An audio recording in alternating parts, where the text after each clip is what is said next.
Good morning on this Friday, February 19, 2021. And let it be known, we have a great show for you this morning. Our guest this morning will be Kamm Howard, member of the National African American Reparations Commission and the National Male Co-Chair of the National Coalition of Blacks for Reparations in America, or NCOBRA, and also Sakira Cook of the Leadership Conference on Civil and Human Rights. And before we get into the news, let's bring on our president and CEO, Dr. Ben Chavis. Good morning, Dr. Chavis. Good morning, Stacy. And on behalf of the Black Press of America, we greet everyone from across the United States.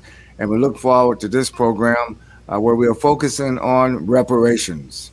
Absolutely. And before we get there, Dr. Chavis, this morning the Black Press of America remembers Prince Marky D, who, as a member of the trio Fat Boys, released some of hip hop's most commercially successful albums of the 1980s and helped speed the genre's absorption into pop culture. Prince Marky D died just yesterday in Miami, one day before he was to turn 53. His death was confirmed by the great LL Cool J early this morning. Dr. Chavis, another loss for the hip hop community. Another loss for the hip hop community. And we also give a shout out to LL Cool J. You know, we're all involved with the founding. We've had groundbreaking for the Hip Hop Museum and Hall of Respect in the Bronx, where hip hop was founded over almost 50 years ago in the South Bronx. So we salute, and certainly we now have another name for the Wall of Respect that will be inside of the new Hip Hop Museum and Art Center. Yeah, and in other news, after 7 years of searching, the remains of missing 17-year-old Virginia teen have been located and recovered, according to the Nelson County Sheriff's Office. Alexis Tiara Murphy left her Shipman home on August the 3rd, 2013 to visit Lynchburg.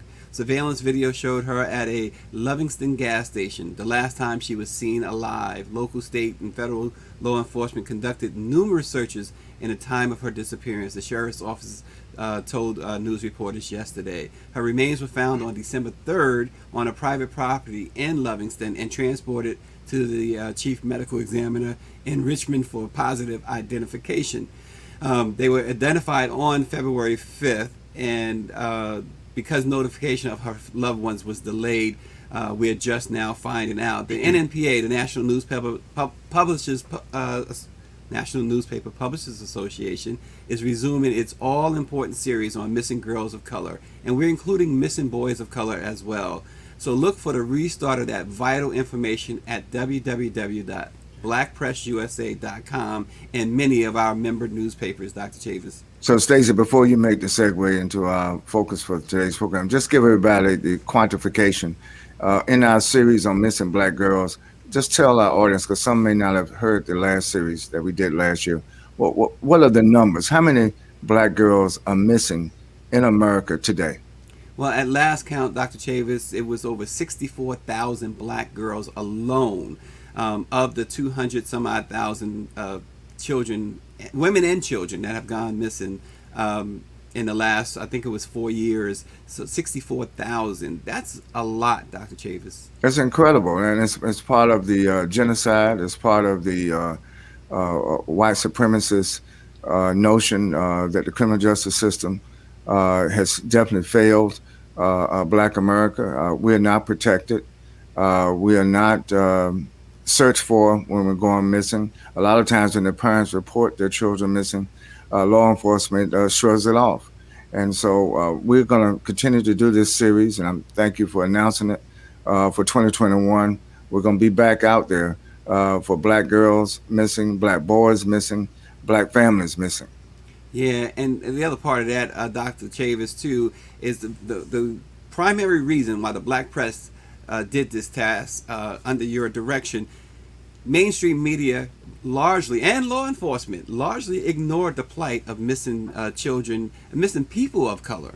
Yes. All right. Well, that's a good segue into what, in order to repair all the damage of 500 years after the transatlantic slave trade, we're grateful now that the Congress of the United States is focused once again on H.R. 40. And we certainly have some distinguished guests that we should bring on so we can get right into it. Well, and Dr. Chavis, we have one more news update though, and this is good news though.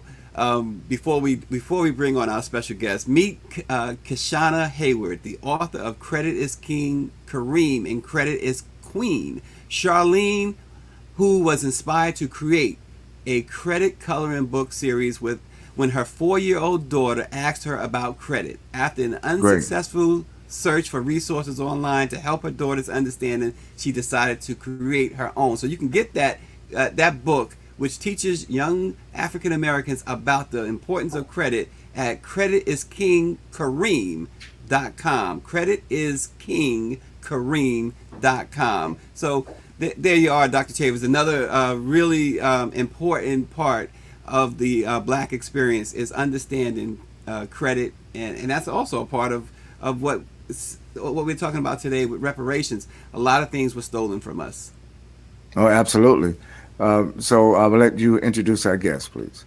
Absolutely. So, good morning. We want to say good morning to Kamm Howard of NCOBRA and Sakira Cook of the Leadership Conference on Civil and Human Rights. Good morning. Good morning. Good morning. Good morning. So pleased to have both of you on the program, and we reach all over the United States, and I'm so pleased that we do this. And of course, reparation is such a vast topic. We're not going to just have one program. We're going to have a series of programs on reparations. But let's get started, Stacey. Yeah, absolutely. So, Kamm, we'll start with you. I know you testified on Wednesday at at the hearing for HR 40. What was the feeling in the room, Kamm? Well, as you know, it was virtual, but we were attuned to some of the online social media comments. And so there was a lot of anticipation. There was a lot of people were inspired by some of the testimony, angered by others. But it was very well attended, and people were very attentive to what was actually being taken place at the hearing. But I have to start out just by giving a shout out to the tremendous leadership of Congresswoman Sheila Jackson Lee on this issue, who took over the task from Congressman John Conyers, who led this for about 28 years or so before he left the Congress. And it was his wish that Sheila Jackson Lee take it over, and he couldn't have asked for a better leader. We couldn't have asked for a better leader nationally at this particular moment. Yeah, and Sakira, I know the Leadership Council on Civil and Human Rights have done a lot to support HR 40. Tell us a little bit about that, your involvement and the leadership's involvement. Thanks, AC, and good morning, everyone. The Leadership Conference on Civil and Human Rights is a coalition of about 200 national organizations working to, our tagline is working to build an America as good as its ideals. And we long understood that America has never fully lived up to its promise of liberty and freedom and equality for all. And because of that, it has been important for us to push for the redress, reparatory justice that is significant to HR 40, right? This country, the legacy of enslavement and structural racism in this country continue to be borne out in the inequities we see, and the COVID-19 pandemic has laid bare just how stark those inequities are for African Americans. And it is past time for this country to make good on its promises to Black people. And so we've long supported efforts for HR 40, for the establishment of a reparations commission to look at proposals for reparatory justice and ensure that once and for all, this country, has a reckoning that is critical to telling the truth and to making good on, the check that was never written nor cashed by African American for the work, for the contributions, for everything that we brought to and built America today. Yeah, and Kamm, people argue we don't need a study. What do you say to that when people have been arguing? Black people say we don't need a study. We need reparations. So we have to, in answering that question, I have to go back to the original bill. The original bill, as you know, many of you may know, the bill was revised in 2017 on the Congressman Conyers watch. The National African American Reparations Commission asked him, could we revise it, and he allowed us to do so, and he submitted the revised version. But the first bill was designed to study whether or not we had been injured. At the time in 1987, there was no clear documented evidence via scholarship that those of us living today had uh, continued to be harmed by the injuries of enslavement. They continue to be injured, I should say, by the harms of enslavement, by the harms of Jim Crow. So the original bill was to study and find out whether or not that was the case. But since 1989, when the bill was introduced, there's been tremendous amount of scholarship. The World Conference Against Racism in 2001 declared that the transatlantic slave trade was a crime against humanity, and the effects that people of African descent around the world are experiencing is a direct result of the harms, the injuries of Jim Crow segregation, enslavement, and post-enslavement terror and abuse. The two apologies, one submitted by the House and the other by the Senate, both quoted Presidents Clinton and Bush, who stated there was continued injury. So we did not need to study whether or not there was continued injury. So we revised the bill, and this bill begins with the fact that there is injury.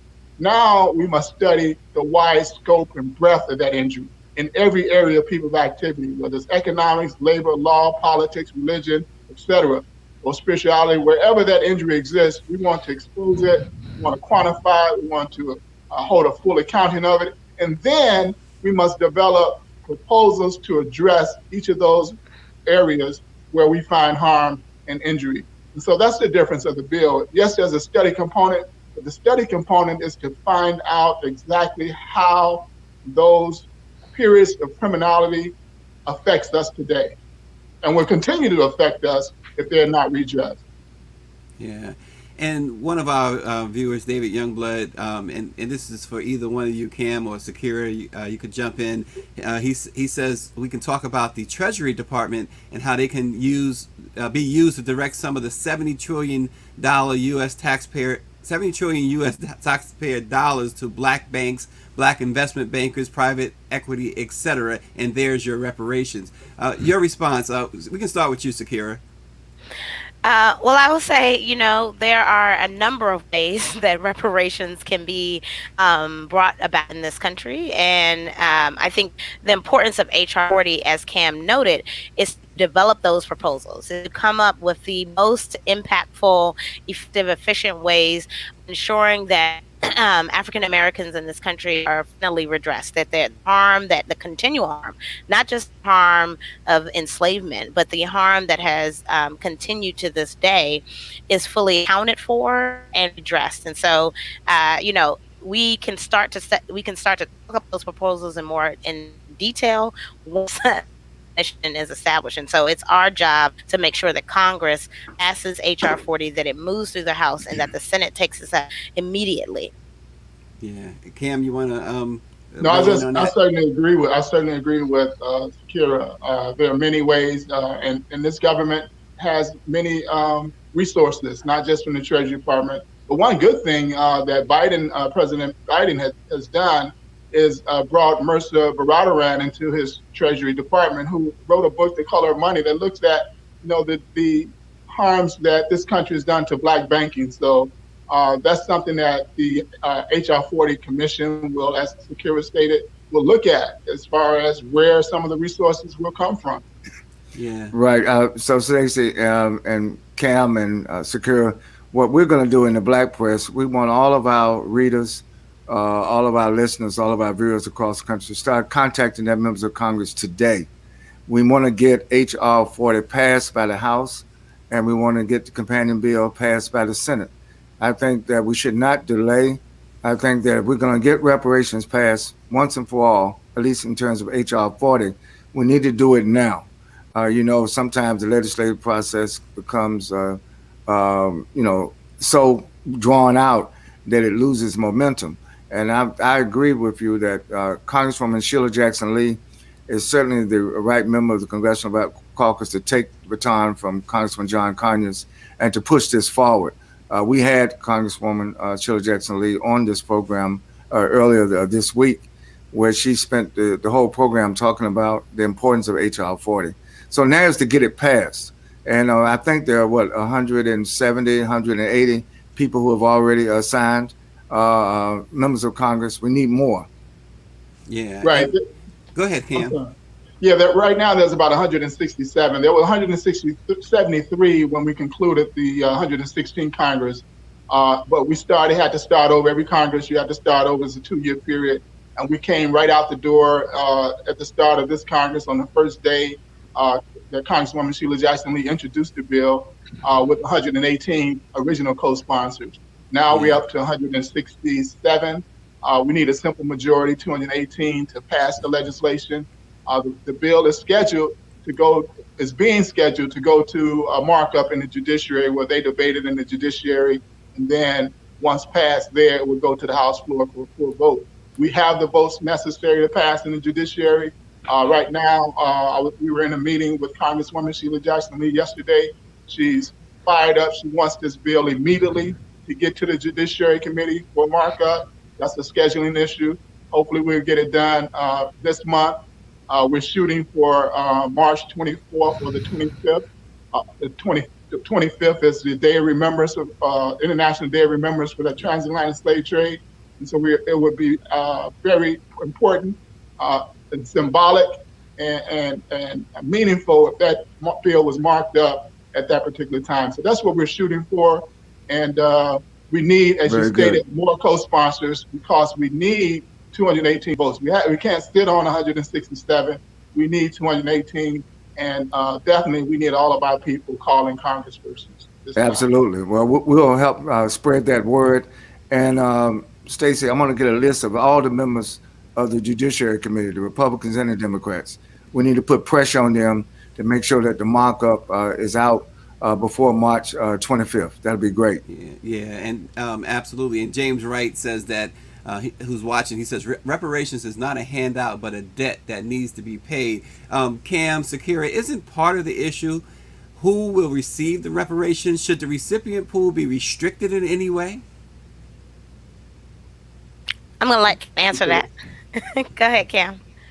So and Cobra states that, first of all, the commission is designed to determine that. That's the job of the commission. That's in the bill.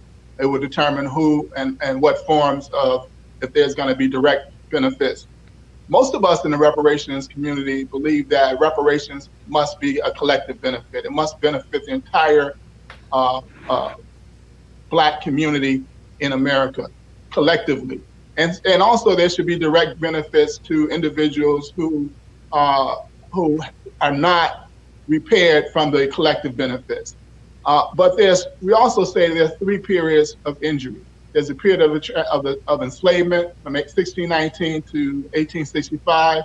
There are descendants of people who were enslaved. And if there's going to be direct benefits for people who are descendants of enslavement, they should get those direct benefits only. Then we say that there's a period of Jim Crow segregation. And those people may have been enslaved in America. They may have been enslaved in the Caribbean. They may have been enslaved, in Europe and brought here and came here. If there's direct benefit for that group of injured parties, then they should be injured, no matter where they came from. And then we have the period of post-Jim Crow, from 1965 to the present. We know we had many continental African immigrants who came here, who experienced the same injuries and harms that we experienced. And if there's direct benefits for that period of injury, then they also should receive repair because they've been injured. We say anybody who's been injured by this government must be repaired. Well, one of the things that Sheila Jackson Lee said, and she was emphatic about it, that slavery was government sanctioned, right? So reparations are due when you just look at it from that lens, but also when you think about it, as you mentioned, Cam, from Jim Crow through the civil rights, there's the school, the prison pipeline. We know about the criminal justice system. So Black Americans historically have been injured by what the government has sanctioned. I mean, am I correct, Sakira?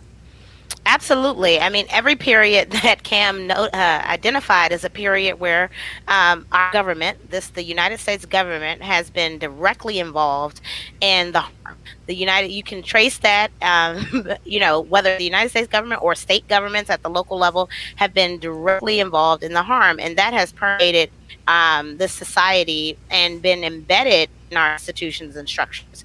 I think it's important, look, Black people are Black people, whether they are, from Africa or the Caribbean or Europe or were born in the United States. What common amongst us is our melanated skin. And when racism and structural inequality attack, it harms you just because of that melanated skin. It doesn't ask, are you from Africa? It doesn't discriminate, are you from the Caribbean? It doesn't say, are you born in the United States? It is against, it's the concept of racism that is all about, Black people as a whole, and anti-Black racism. And that is the important point, that systems and structures from the time of enslavement up until today, whether we're talking about Jim Crow segregation or the way in which African Americans and Black people in this country are disproportionately harmed by the criminal legal system.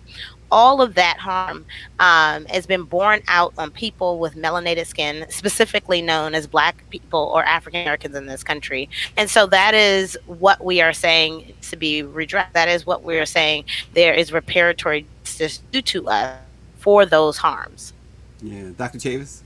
Yes, I'm just listening, nodding my head in agreement with both Kamm and Sakira and the National Newspaper Publishers Association, the Black Press of America. We're going to stand with NCOBRA. We're going to stand with the Leadership Conference on Civil Rights. When I was the head of the NAACP in the 1990s, I was working directly with the Leadership Conference on Civil Rights. They have a long history, and NCOBRA has always been the point organization on reparations. And I'm glad, just want to follow up on what Sakira just said. Look, because our travail, because our struggle for 500 years is so complex, we also cannot allow certain groups to just get a simplistic solution.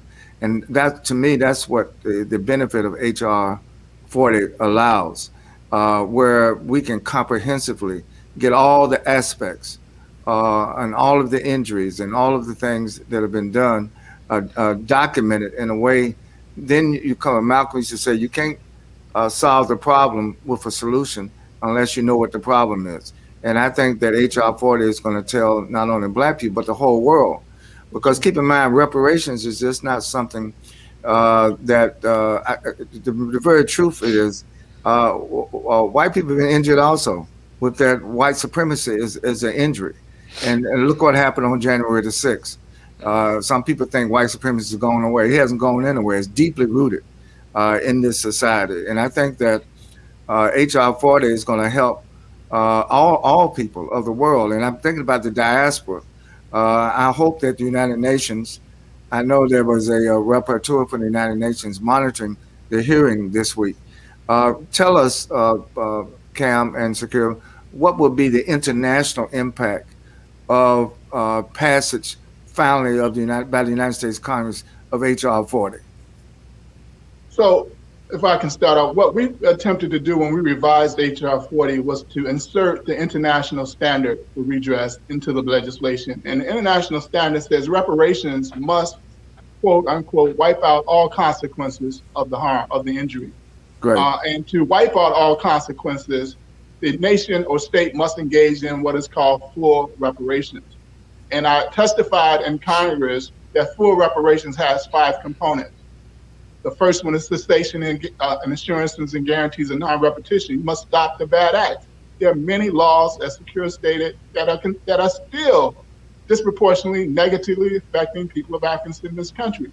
They must be stopped. The whole criminal justice system has to be altered. And then there's this whole notion of equity. Those structures must be put in place to ensure that these things don't happen again. Then the second component is restitution. That's where the various programs, projects, and policies have to be created that has an attempt to make us whole.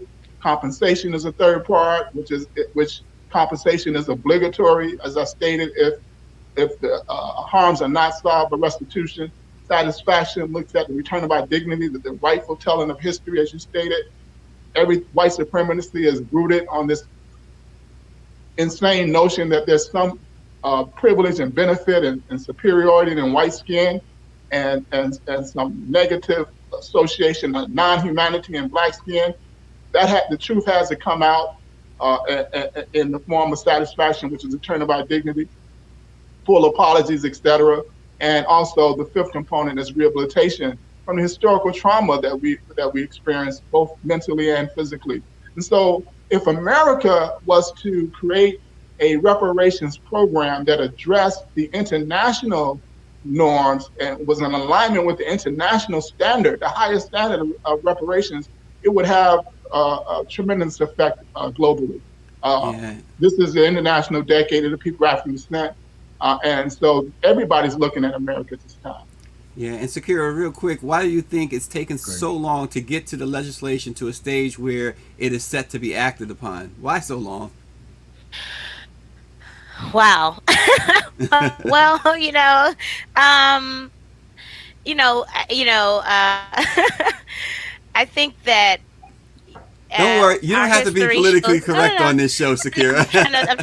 I'm trying to be careful, but I think our history shows that that if you look at the civil rights movement, if you look at what our ancestors did in fight enslavement, right? We've always been a people who have justice, who have understood that fight may be a long fight, but at the end, sort of the moral arc of the universe bends towards justice, and in the end, we'll ultimately arrive at the place where we have arisen today. And I think that as the country has become more and more aware, right, of the continued legacy of enslavement and racial and structural inequality that plagues our society. Recent polls have shown that 70% of Americans understand now, right, today in 2020, that this history still lives with us, and this history is embedded in our systems and institutions. And we've also had, periods. Never there's periods of great progress. There's always backlash. There's always periods of Yep. retrenchment, and I think it's because of that push and pull that is, sort of formed the cornerstone of American history and politics, quite frankly, that it has taken us this time to get here. And this will be the only thing we'll get past this point, and we'll pass HR 4. But then those recommendations, those policies now have to be implemented, and that will be a period of advocacy and push to ensure that those policies and proposals that the commission puts forward actually made real, that there's actual redress of harm that is brought about. And I think that, as the awareness of everyday Americans is open, even Black Americans who for too long their history has been hidden from them. If we Yeah. look at how history in public schools is taught, right? I didn't go to the school, so I very early on understood my history, the connection that I had to the continent as an African American in the country. Many students understand their history of Black history. They understand, oh, our history is sort of relegated to 1 month, and don't really understand the contributions and the story of enslavement up in the day.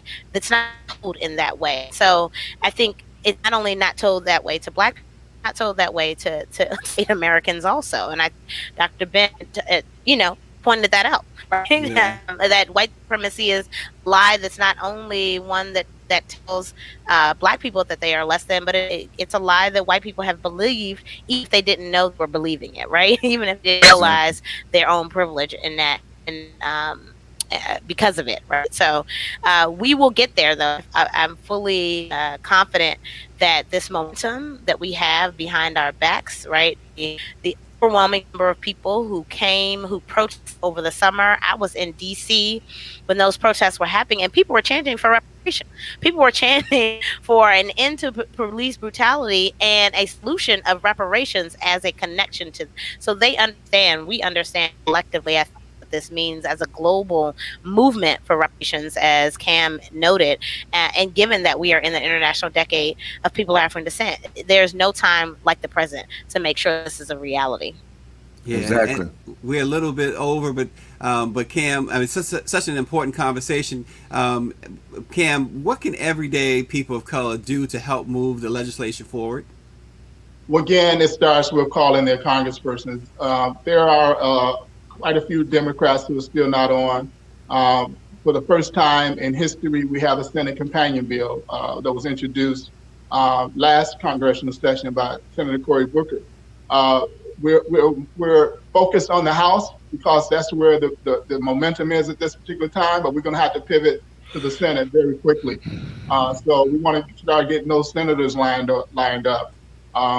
Both, we've seen that right now there are some Republican senators who are leaning away from white nationalist hatred, and they want to come onto this issue right now. And so we have to be pushing, working, advocating, making contacts.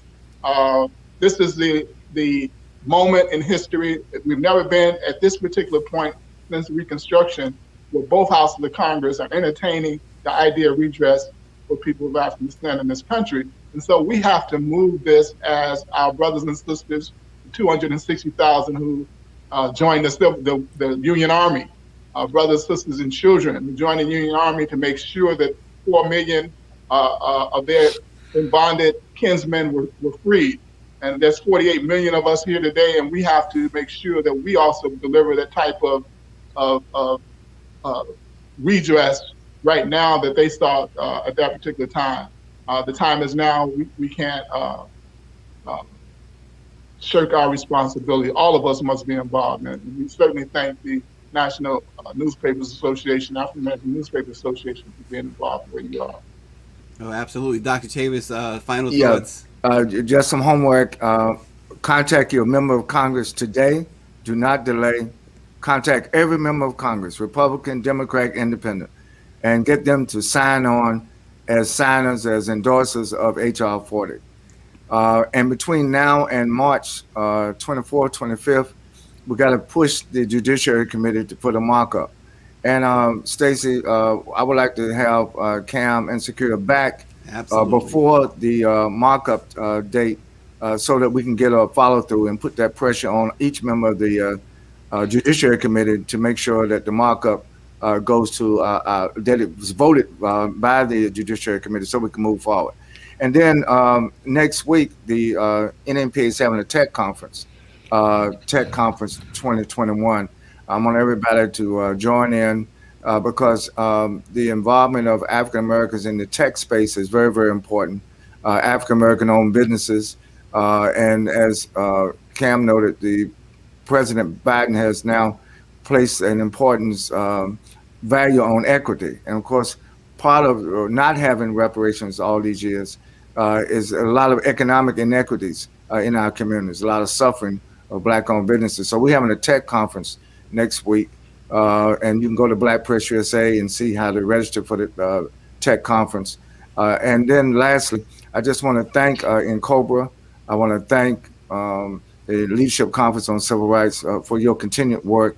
Something that everybody quotes Freddie does about freedom as a constant struggle. But there's another quote from Kwame Ture, Stokely Carmichael, that I just want to end with. He not only said that freedom was a constant struggle and a lucha continua, the struggle continues, but it says it's important for freedom fighters to fight together for freedom. Freedom fighters should not fight each other. Now, why am I saying that? Because Kamm and Sakira know there's unfortunately some dissenters, even among us, who even would dare to testify against reparations. I'm always concerned about that. I pray for those brothers and sisters. Yes, sir. Because hopefully they will see the light, because all of us should be working together. Again, if you're a freedom fighter, then freedom fighters should fight together for freedom. Yep, Kamm Howard of Vancouver, Sakira Cook of the Leadership Conference on Civil and Human Rights. We certainly need you guys to come back. Black History Month Remembrance. Robert Senstak Abbott. Without his creative vision, many of the Black publications of today, such as Ebony, Essence, Black Enterprise, and Upscale, wouldn't even exist. In 1905, Abbott founded the Chicago Defender, a member of the NNPA. The paper originally started out as a 4-page pamphlet, increasing its circulation with every edition. Robert Senstak Abbott and his newspaper played an integral part in encouraging African Americans to migrate from the South for better economic opportunities. Let it be known, in the words of our founders of the Black Press, Samuel Cornish and John B. Rushworm, who founded Freedom's Journal 194 years ago, before the end of slavery, they boldly proclaimed, We wish to plead our own cause. For too long, others have spoken for us. We will see you Monday. Thanks for joining us.